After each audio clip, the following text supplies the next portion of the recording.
So if you have a postdoc after PhD below 35, you can go for it, and you get around 3,000 euros for up to 4 years. And the qualification is you should have spent at least 1 year at any MPI. I don't think it's month, it's a year, yeah. And okay, so the DST is Department of Science and Technology, located in New Delhi. It's a major funding agency like Max Planck Society. So they also give equal funding. So the equivalent 3,000 euros in Indian currency they will deliver you. Okay, there are 41 Max Planck partner groups worldwide. Yeah, and you can see here, and this is after completing your PhD and postdoc experience, and if you have really have done really useful research and which attracted international attention, and if the director of the Max Planck likes your ability, your knowledge, or your aptitude towards research, he will recommend you for a to apply for the Max Planck Partner Group. These are prestigious group. So in India, I mean, we have around 41 Max Planck Institute in the worldwide. In India, I think roughly around 14, and in Hyderabad, I'm heading one of the Max Planck partner groups. It means that once you are having this partner group, your group is super rich. You get roughly around 20,000 euros per annum. Every year you get around 20,000, which is roughly around 17 lakhs you get for research. Yeah, and this is maximum for 5 years. So in the beginning they give for 3 years, and then they assess. International referees will assess what kind of progress you made with this money, and if it is they are satisfied, they will give for 2 more years. So currently my Max Planck is in the 4th year. So already they approved the research outcome and then extended it. And so you can look for the call every June 2000. The call will come every year in June, and so the age should be maximum 38. So if you are below 35, you can go for Max Planck Fellowship, which gives 3,000 euros. And if you are experienced scientist having a caliber to do cutting edge research, matching with the international scientists, then you can go for the Max Planck group. And so you can look at, this is the photograph which I was there, I think 3 years, 2 years before, you can see me there. Yeah, this photograph was taken in IIT Delhi. Yeah. And there are several Max Planck partner groups, and you can see the Max Planck Center. Next level is Max Planck Centers. It's almost like a Max Planck Institute in India. So in order for that, they identified top level institutes, and then they collaborate with them. You know very well, IIT Delhi Computer Science Department is very famous, and previously he was heading the Max Planck Partner Group. Now they inaugurated recently the Max Planck Center for Computer Science, IIT Delhi, and NCBS is the National Center for Biological Sciences, is one of the organization of the TIFR, one more prestigious organizations, and they also the two institutes have the Max Planck centers. Okay, it means that more advanced level collaboration. So why I want to tell you is, you may not now need this information, but I just want to tell you that you may need this one if one of you or many of you, go there to do your PhD, and you can think of all these things. So it is not that you go there and you get your PhD and come back. It's not like that. It doesn't end like that. It just continues throughout your life. Okay, as long as you are good. Yeah, it's only support a good researcher. Okay, that's easy to keep in mind. And you can see several Max Planck centers all over the world, and in India we have 2. And Max Planck centers, is an excellent research program involving Max Planck Institute and the high-ranking international universities. So IIT Delhi and TFR, they come into this category. And so this also gives opportunity to exchange of research, in the sense my students, I visited last year to the Max Planck Institute, where I have my partner, and every time I go, I take one of my group students, so that they spend 1 month there and get an experience. And so So they register for a PhD in the University of Hyderabad, but they have also opportunity to work with the international team. So that makes a lot of difference. Understand?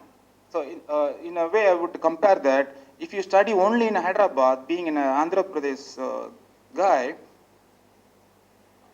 uh, but if you go to Delhi or study somewhere there with Delhi students or Kerala or Tamilian students, you will learn better, right? Because you have a different environment. And in a global sense, going there and doing research with the international students is still better than hanging around with the Tamilians and Keralites and studying together, right? So, so this is an important thing you have to in mind. This also will change your personality. It's not about how clever you are. It's also a matter of how many clever friends you have around you. If they are international, you will be smart because you pick up many good things from them, right? So that matters a lot. And okay, let me just go to my talk.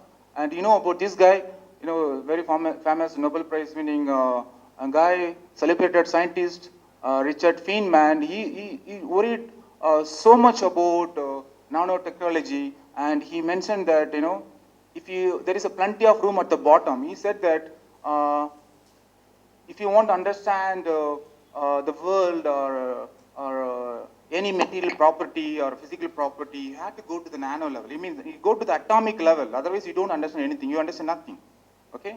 So that is what he meant. You go to the bottom, and then you will understand many things. So nanoscience means you can see. Look at. I mean, just to give a comparison. How many of you think what's the diameter of your hair? What's the dimension? You can see the length of your hair, right? You can check the length, right? But can anyone see the diameter of your hair with your eyes? It's your hair only. Can you see? No one can see it because it is below the our eye limit. So it's roughly around 60 microns. So you need a microscope to see the diameter of your hair. Okay? And nanoscience and technologies, in this in the 100 nanometer to 1 micron range actually. Yeah.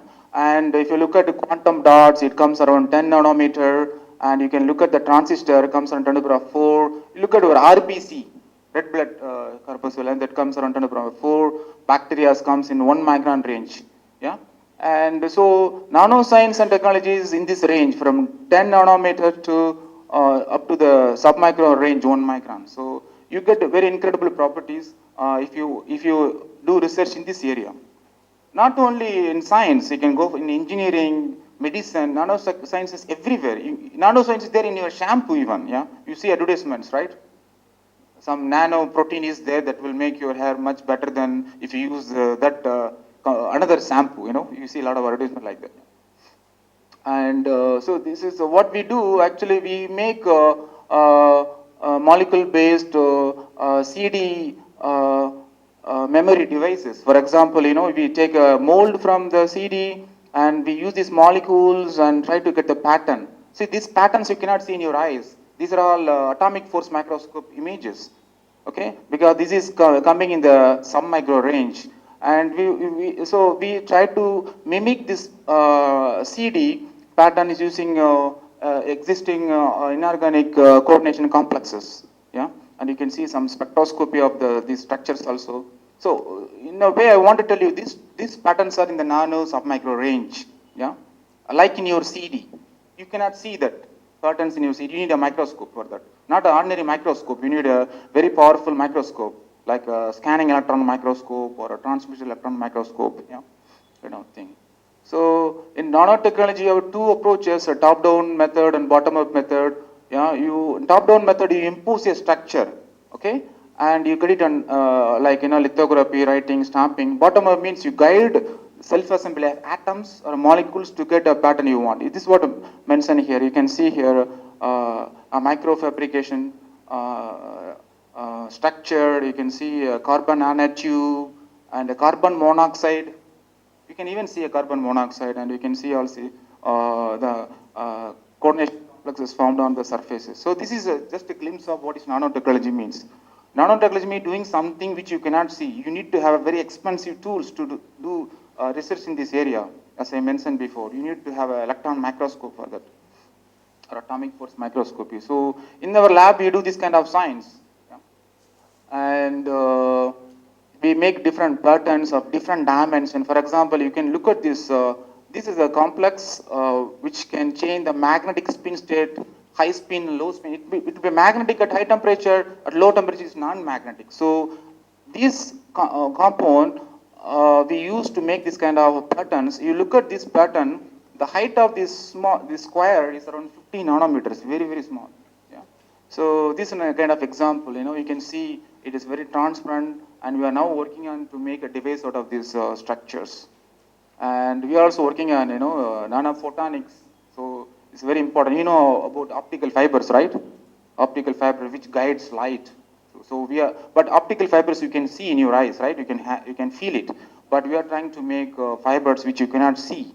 The optical fibers which I am talking about is mentioned, is given here. The dimension is almost 60 times smaller than your hair diameter. Okay, so we are doing research on how you can guide light to this such a small, tiny fibers. Okay. And you can see one of the tubes here, and you know about this guy who got Nobel Prize for this optical fiber explanation. It's an old story, but recently got Nobel Prize. Yeah, these are commercially available optical fibers which you can see. But if you go here, these are the fibers which you cannot see. You see the scale here. This is the length, the width is less than 5 microns around. So you cannot see them. Yeah? So you can use these tubes also to guide laser light. You can mimic optical fibers. That is what, mentioned here. Yeah? And you can see you can also make a long fiber about 400 microns. So you can guide a light, but still you don't see in your eyes. Yeah, but you need to have a powerful microscope to see how the light is manipulated in this tiny wire. Yeah. And I have a collaboration with the Max Planck Institute. So these are some of the publication. My director is Professor Klaus Mullen, and he is a very famous scientist. Yeah. And so I collaborate with him for making this kind of white emitting polymer films. If you look at all the display devices, your cell phone, you see lots of color, you just play with it one. You see a flat LCD displays, all these things, these all, you can see light emitting diode based, mostly people are using organic molecules for light emitting diodes. So we are working also to make a polymer based white emitting structures in collaboration with the Max Planck Institute. So we recently published in a prestigious journal, Macromolecules. Yeah. And we're also making white emitting spheres and other structures. And again, this is a part of the collaborative projects. Yeah. Okay, in conclusion, we have seen about magnetic photonic structures, and we have seen how we can guide lights and white emitting polymer film. And this is my research group, and he is the boy who I took him to the Max Planck Institute. He spent 1 month there with me. And unfortunately, I have to go, not unfortunately, we have a plan to go to the Max Planck Institute with this boy coming month in June, but I'm not sure whether I will go or not just because of other engagement. So I told him, we are so much excited that I'm taking him to the Max Planck Institute. I told him maybe we'll go next year. You can focus your interest on getting more results here.